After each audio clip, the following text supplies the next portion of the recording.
Hello दोस्तों, कैसे हो आप सभी लोग। आई होप आप सभी लोग बहुत ही बढ़िया होंगे और मजे कर रहे होंगे। आप सभी लोगों का स्वागत है एक और नई ब्रांड न्यू एजुकेशनल वीडियो में। सबसे पहले तो आप लोगों के लिए मैंने लास्ट जो लेक्चर था प्रोबेबिलिटी का वो मैंने स्टार्ट कर दिया था। एक क्वेश्चन कराया था, बट अब जो है अपन को थ्योरी नहीं पढ़नी है प्रोबेबिलिटी की, सिर्फ और सिर्फ क्वेश्चन ही क्वेश्चन करनी है, ठीक है। और आप लोगों के लिए गुड न्यूज़ भी है, बेसिकली आप लोगों के लिए क्या मेरे लिए है, बट आपको सुन के अच्छा लगेगा तो उसके बारे में भी वीडियो के लास्ट में डिस्कस करूंगा, ठीक है। तो चलो, अगर आपको कोई भी डाउट आया था लास्ट लेक्चर में या कोई भी आपको प्रॉब्लम है वीडियोस की ऑडियो क्वालिटी या वीडियो क्वालिटी, जो भी आपको डाउट है, दिक्कत है, तो आप लोगों को टेंशन नहीं लेनी। आप लोगों को सिर्फ और सिर्फ कमेंट बॉक्स में लिखना है, नहीं तो आप लोग मेरे इंस्टाग्राम हैंडल पे मुझसे डाउट्स और जो वीडियोस से रिलेटेड कोई भी क्वेश्चंस है वो आप पूछ सकते हो, ठीक है। तो बिना किसी देरी के जल्दी से आज की वीडियो को स्टार्ट करते हैं।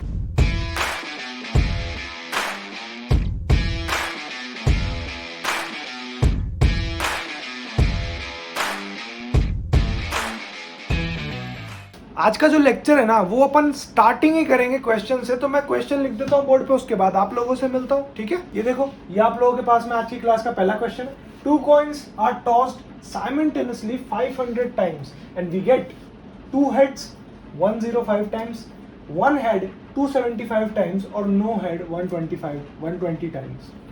तो एक आपको बात पता चली, 500 बार ये कॉइन टॉस हुआ है, 500 बार ये कॉइन टॉस हुआ है। तो यहाँ पर आप लोगों के पास में सिर्फ और सिर्फ हेड की ही प्रोबेबिलिटी गिवन है कि हेड कितनी बार आया है ना। हेड से रिलेटेड ही है आपका सारा खेल। तो आप क्या समझोगे भाई साहब, आपसे पूछा गया find the probability of occurrence of each of these events, यानी कि आप लोगों को इन जितने भी तीनों इवेंट्स हैं उन सबकी जो अकरेंस है उसकी प्रोबेबिलिटी आप लोगों को फाइंड करनी है। बहुत ही सिंपल क्वेश्चन है सर, हम तो बहुत इजीली कर लेंगे। स्टार्टिंग करते हैं अपने सोल्यूशन से। सोल्यूशन सर हम कैसे करेंगे, पहले तो सर हमें फाइंड करना है 2 हेड्स वाली प्रोबेबिलिटी, यानी कि सर हमें फाइंड करना है PE1। E1 मैंने इसलिए बोला क्यों, क्योंकि PE जो होती है वो प्रोबेबिलिटी का फॉर्मूला होता है। बट यहाँ पर 2 हेड्स तो मैं लिख नहीं सकता, TH तो लिख नहीं सकता, 1 हेड और NH ऐसे तो मैं लिख नहीं सकता। तो मैंने E1 लिख दिया। E1 का मतलब फर्स्ट वाले की प्रोबेबिलिटी, ठीक है। सर कितना दिया हुआ है 105, टोटल नंबर ऑफ कितने टाइम्स है 500। अब आप डिवाइड कर लेना, PE2 इक्वल टू 275 बाय 500। इसमें असली जो खेल है ना वो आपको डिवाइड का ही है, डिवाइड होते ही आपका आंसर आ जाएगा। और अगर आप लोगों को वेरीफाई करना है तो आप वो भी कर सकते हो। तो आपको जो एग्जैक्ट आंसर है मैं वो बता देता हूँ, सीधा एग्जैक्ट फिगर से आप लोग कर लेना अपने हिसाब से कैलकुलेशन। मैं सीधा एग्जैक्ट फिगर्स की बातें कर रहा हूँ, ठीक है। इनको काट के जो जो पॉइंटों में आंसर आ रहा है ना अपन को वो निकालना है। इसका तो आ रहा है अपना 0.21, 0.54 और 0.44, सॉरी ये 24 है, 44 पता लग गया, ठीक है। 0.24, 0.54, 0.21 ये तीनों आंसर्स आ रहे हैं। अब अगर आप लोगों को वेरीफाई करना है इन तीनों आंसर्स को, तो आप क्या करो, PE1 plus PE2 plus PE3 equal to, आप यहाँ पे एडिशन कर लो इनका, 0.21 प्लस 0.54 प्लस 0.24 इक्वल टू 1 आना चाहिए, ये आपको पता है। चलो भैया ऐड करते हैं सर, 0.21 और 0.24 सर कितना हो गया अपने पास में। सर ये तो दिख रहा है मेरे को 4.45 ये हो गया सर। ये 55 आएगा ना, ये 55 है, हल्का सा थोड़ा सा अपना एरर आ गया था, अपन ने चेक कर लिया दोबारा से एक बार करके, 55 है, ठीक है। 0.45 और 55, ठीक है सर, 0.55 हो गया। तो सर अब तो 0.55 है सर, अब तो मेरे को पता है। अब मेरा जो सर आंसर है वो 1.00 है, यानी कि जो प्रोबेबिलिटी आ रही है वो एकदम करेक्ट आ रही है सर। और जो ये प्रोबेबिलिटी के जो पॉइंट्स आए हैं वो एकदम करेक्ट आए हैं, कोई दिक्कत नहीं है, ठीक है। तो बस यही आपका आंसर था, 0.21, 0.55, 0.24। आई होप आपको ये क्वेश्चन बहुत ही अच्छे से क्लियर होगा। बढ़ते हैं जल्दी से नेक्स्ट क्वेश्चन की तरफ। ये देखो आप लोगों के पास में आपका अगला question, a dice thrown 1000 times with the frequencies 1, 2, 3, 4, 5 and 6। ये फ्रीक्वेंसी 1, 2, 3, 4, 5 and 6 डाइस है बेसिकली, डाइस है। क्यूबिक शेप में होता है डाइस, पता है आपको सबको। कुछ ऐसा होता है डाइस।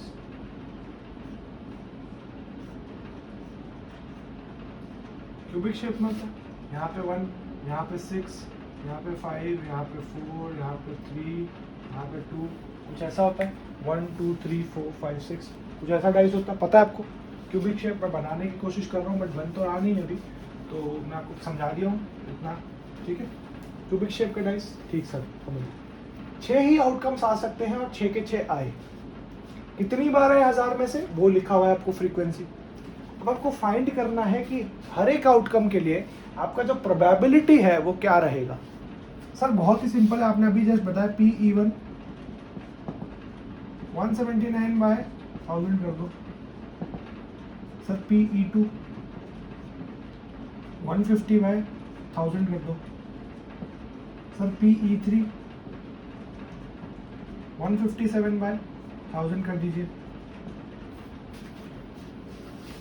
PE4 149 बाय 1000 कर दीजिए। PE5 175 बाय 1000 कर दीजिए। और PE6 वो भी आप 190 बाय 1000 कर दीजिए। अब आप लोगों को ये बात पता है कि सर हमने ये कर तो दिया, अब हम डिवाइड करना है। तो आपको मैंने ट्रिक सिखाई थी कि जितने ज़्यादा जीरो हो उतने पॉइंट्स लगाते जाओ, नीचे जितने जीरो 1 के आगे उतने पॉइंट्स लगाओ। कितना सर, 3 पॉइंट्स है, 3 हो जाएंगे 0.179। ये कितना हो गया, ये 1 0 से 1 0 कट गया, यानी कितना हो गया 0.15। ये कितना हो गया 0.157। ये कितना हो गया 0.149। ये हो गया 0.175। ये आपके पास में हो गया 0.19। ये आपके पास में टोटल हो गए। अगर आपको 3 डिजिट में कन्वर्ट करना तो ये जो जीरो होता है, ये इसके आगे जितने भी होंगे आप डेसिमल प्लेसेस सब जीरो होंगे।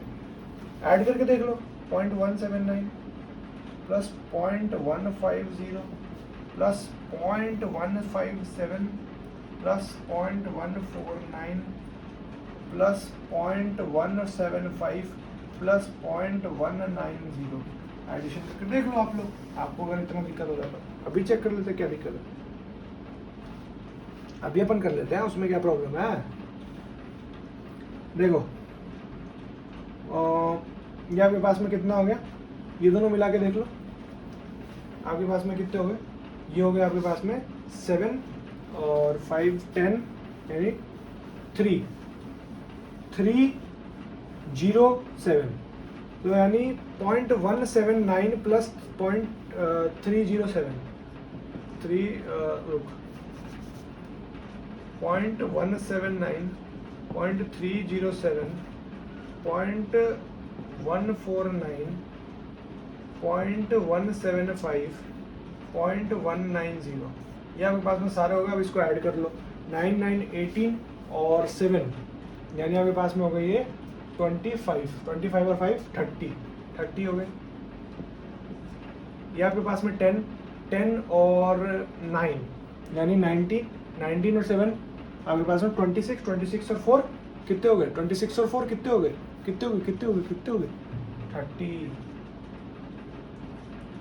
30।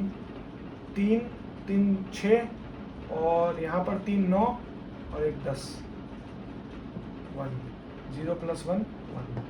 आप लोगों को पता लग गया 1.000, यानी कि जो सर हमारी जो प्रोबेबिलिटी थी सर वो इतनी ही आनी चाहिए। जितने भी आउटकम्स हैं सबको मिला के जो प्रोबेबिलिटी आनी चाहिए 1 से ज़्यादा नहीं सर, 1 से 1 नंबर तो क्या 0.1 भी ज़्यादा नहीं है। ठीक है, ये आपका आंसर था। बहुत सिंपल क्वेश्चंस थे और ऐसे ही आगे क्वेश्चंस है, बहुत सिंपल क्वेश्चंस है, आराम से करो।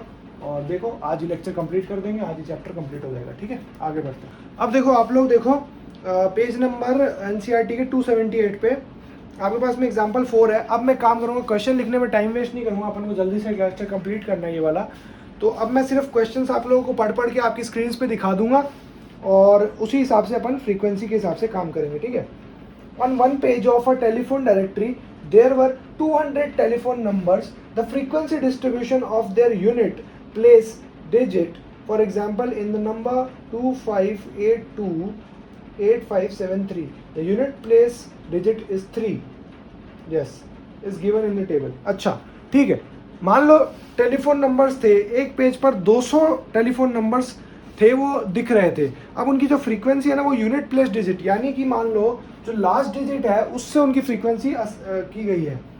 तो इसमें बताया गया कि 3 नंबर वाले कौन से थे, वो कौन से थे। तो पहले मैं तो चार्ट बना देता हूँ, क्योंकि भाई साहब बिना चार्ट के तो मेरे से ये क्वेश्चन होगा नहीं। डिजिट और फ्रीक्वेंसी का चार्ट बनाना है, ज़्यादा कुछ नहीं बनाना है। फ्रीक्वेंसी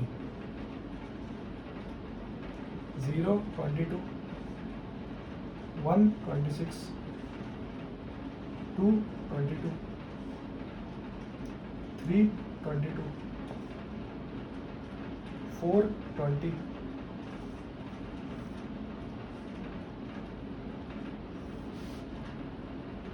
5, 10, 6, 14, 7, 28, 8, 16,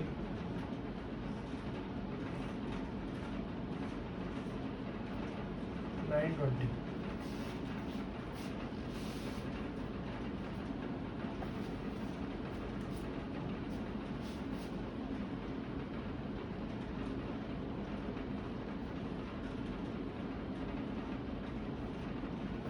अब आप लोगों से इसमें पूछा कि प्रोबेबिलिटी ऑफ 6, यानी कि इसकी प्रोबेबिलिटी आपके पास में क्या होगी। आपसे पूरी डिजिट की प्रोबेबिलिटी नहीं पूछी, आपसे इसकी पूछ ली। आपके पास में कितनी डायरेक्टरी नंबर थी, 14 सर, सॉरी 200 सर। तो आपके पास में प्रोबेबिलिटी ऑफ 6 के लिए क्या आएगा, आपके पास में 6 यूनिट के लिए आपके पास में क्या आएगा। देखो 6 यूनिट के लिए आप लोगों के पास में आ गया 14/200 सर। 14/200 का आंसर देख लो, देख लिया। सीधा सीधा आपके पास में कट गया, ये 7 हो गया, ये आपके पास में 100 हो गया। 7 से ये आया अपने पास में 7, ठीक है। ये आपके पास में आ गया 0.7, 100 है ना, एक पॉइंट तो लगा, 0.07। बिल्कुल सर, एग्जैक्टली सेम आंसर आ रहा है। बहुत ही इजी क्वेश्चन था, आराम से सर हो गया सॉल्व, कोई दिक्कत वाली बात ही नहीं है। अगले क्वेश्चन बढ़ते। तो मैं अब आप लोगों से चाह रहा था कि अब जो क्वेश्चंस है एग्जाम्पल 4 के बाद में जो 6 क्वेश्चन है वो सारे एक जैसे ही हैं। तो मैं यही चाहता कि टाइम वेस्ट ना करते हुए अपन एक जैसे क्वेश्चंस ना करें, ठीक है। अपन जो है इतने क्वेश्चंस करें एक बार, 4 एग्जाम्पल्स किए, बहुत है सर। इस थ्योरी और इस कॉन्सेप्ट को समझने के लिए बहुत है। बाकी जो अपनी क्वेश्चन सीरीज है उसमें तो अपन क्वेश्चंस करेंगे। तो प्रोबेबिलिटी का जो चैप्टर है वो आपके लिए यहीं पे ख़त्म है। 2 लेक्चर्स बन गए बट बनने नहीं चाहिए थे। फर्स्ट लेक्चर में थोड़ा टाइम लग गया तो सेकेंड लेक्चर बन पाया है, तो नहीं बनता, ठीक है। कोई दिक्कत नहीं, आप लोगों को टेंशन नहीं लेनी। अब आपका प्रोबेबिलिटी भी खत्म हो चुका है। एक सरफेस एरिया वॉल्यूम्स आपका स्टार्ट करा दूंगा मैं अगले दिन से, या सरफेस एरिया वॉल्यूम जो है वो अपन लास्ट में करेंगे। उससे पहले जो भी अपन ने फर्स्ट चैप्टर जो छोड़े थे यूक्लिड और जो भी अपन ने छोड़े थे वो अपन कंप्लीट कर लेंगे, ठीक है। और ठीक है, उसके बाद में फिर अपन सरफेस एरिया करेंगे लास्ट अपना। बहुत बढ़िया भाई, चलो। तो आई होप आपको ये वीडियो अच्छी लगी हो। अगर ये वीडियो अच्छी लगी है तो इस वीडियो को जाके लाइक करना, चैनल पर नए हो चैनल को सब्सक्राइब कर देना। ऐसे ही कोई डाउट वाउट हो पूछ लेना। मैं मिलता हूँ आपसे एक और नई तड़कती भड़कती वीडियो में, तब तक के लिए जय हिंद, जय भारत।